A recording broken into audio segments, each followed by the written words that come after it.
Hey guys, Stacy Meisenheimer with Sway Productions and swayproductions.com. What you saw in the previous video, this is the footage from it. And what we're going to do is I'm going to hopefully show you how I accomplished this axe throw, or whatever you want to call it, axe strike from no words. I've had a few requests on that, and I want to apologize up front for finally getting to it. So let's go. The first thing you need to do, I actually filmed this with a GoPro 6 on a tripod, so really you could do it with your phone, DSLR, Blackmagic, whatever. Doesn't matter what it is, you can film it. The first thing you need to do though is make sure that your camera is locked down and it's on a tripod, because what that's going to do is ensure that there's no movement, because you do not want to be matching frames in post. So this is the way I did it. I just locked the GoPro down and hit record. Also, you want to get an empty frame when, like, as you can see, the actor's not in it. What I actually did for this is record the whole thing from start to finish. I just set the GoPro down, got the frame I wanted, hit record, get a background, if you will, like this, and see there's nothing going on. You're going to need that going forward.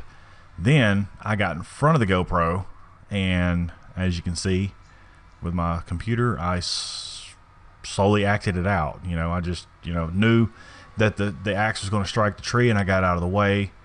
And then after that, I actually did the axe. So anyway, this is what you got. Alright, so what we got to do first in order to get this effect, and this is colored, let me turn the color off so we're dealing with the same thing. What you need to do, obviously, first of all, is get your footage and separate it. Now, considering this was one, let me drag this down here. We're going to go and get our footage, import it in After Effects. I'm assuming you know how to do that. If you don't, it's Control-I. If you're on a Windows PC, I'm assuming it's Command-I on a Mac. I don't have a Mac. I'm not fortunate enough for that. But anyway, that's another story. So you'll get your footage imported, and then you will drag it down to the new comp button, and it creates a new comp. I'm going to turn the sound off. What you got here is the actual whole take. You see that? If you can, I don't know, my computer.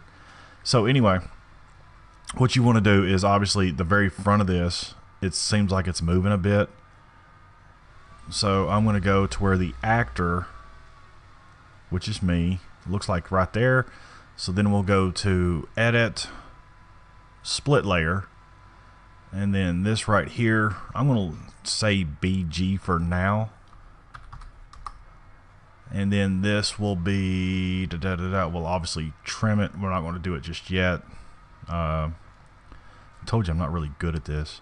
So this is the actor, or me in this case, and we're going to trim this to here. Edit, Split Layer.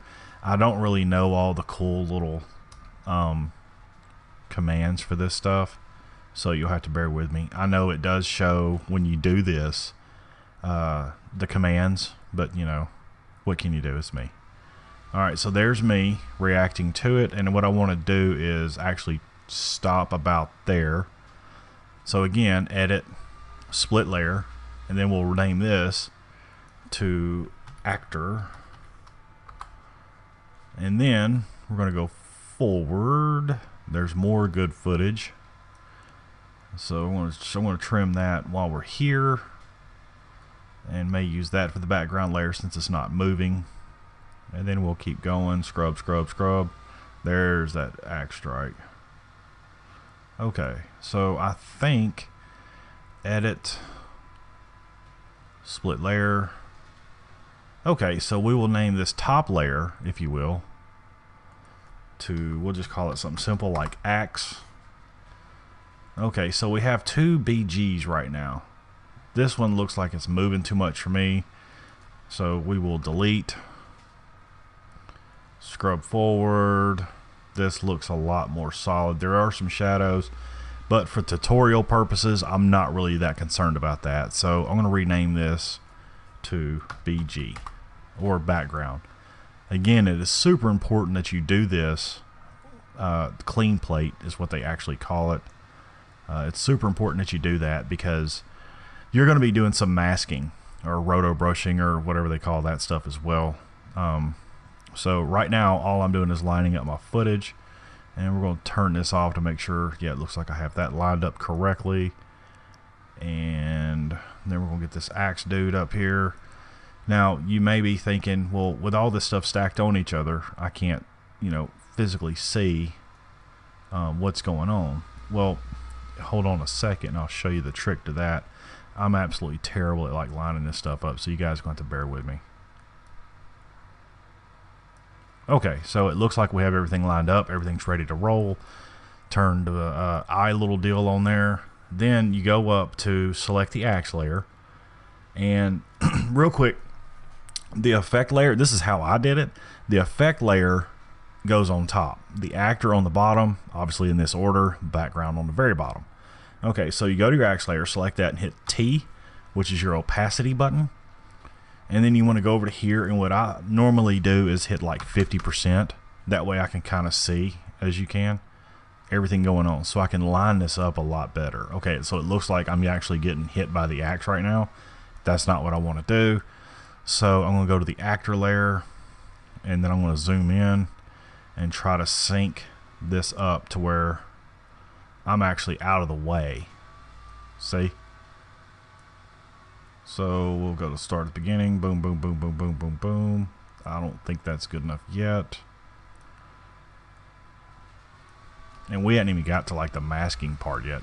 And what I'm doing right now is I'm using page up and page down. Page down obviously goes through it, forward frames, and page up goes backwards frames. So we're getting pretty close. We're just going to keep going. Okay, let's try this. Page down. Yeah, I think that'll work for now. Now, obviously, if you were in a movie, like doing like a movie or something, you'd want to actually be a lot more, take your time with it kind of deal. But these tutorials, man, what can you do, huh? Okay, so anyway, there is the end of it. So what we're going to do, that's the end of what we're doing anyway, or what I'm doing. You're actually not doing it, you're just kind of watching it, so that's kind of cool too. So anyway, alright, so this looks like this is the end of it. So what I'm going to do is bring that little deal over here, what I've been sliding, slide it to the end of what your workspace is going to be, or work area. Right click, trim comp to work area, so that way you're just dealing with this stuff. So as you can see, it's starting to come together. So really that's the whole trick, is that, and so it's stacked up, that's it. Okay, so now we're going to turn it back up, and what we're going to do, and this is how I do this, and this is the real fun part in my opinion, and I'm being really sarcastic with that, is you select the axe layer and or your effect, whatever you're doing, and then you want to go up to the mask, the little pen tool, which is G. I never hit that because I always forget. And then what I do is I, mask this dude out all the way around backwards. And the reason why I do this backwards, let me get the V key.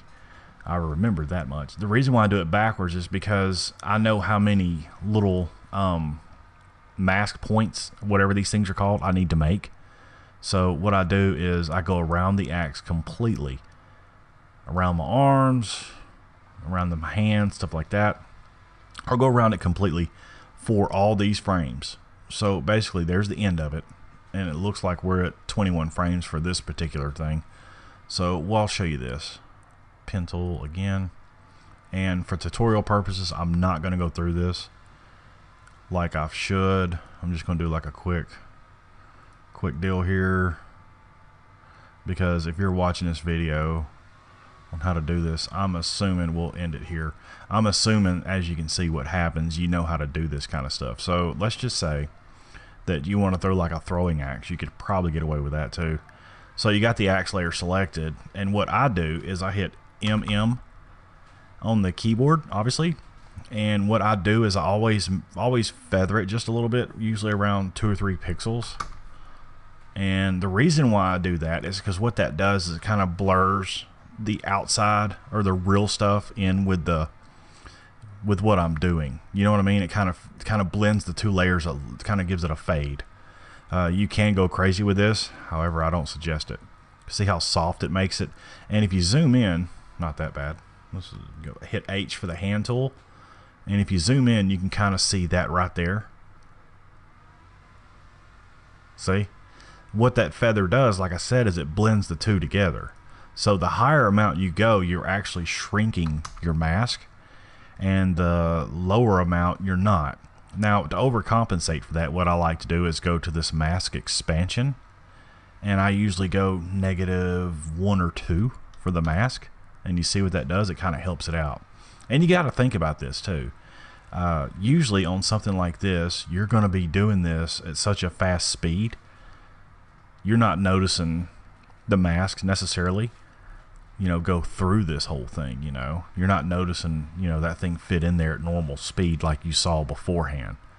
So anyway, we're going to go to the very end, and we're going to select the axe layer, and then to make double dang sure that you select the mask path layer, or the mask path stopwatch, excuse me. Because I have edited so many Star Wars videos on this without hitting that stopwatch, and you want to talk about frustrated. It just sucks. So anyway, so make sure you do that, and then you're just hitting page up from there. And what you're actually going to do, okay, this is tutorials, this isn't a real deal. So let's just say to there. Okay, cool. The mask is out of frame. Hit the V key on the keyboard, and we're going to move this mask, not like that. Control Z. Let me select the axe layer, and then we're going to left click and hold, and then we're going to move this little dude like so.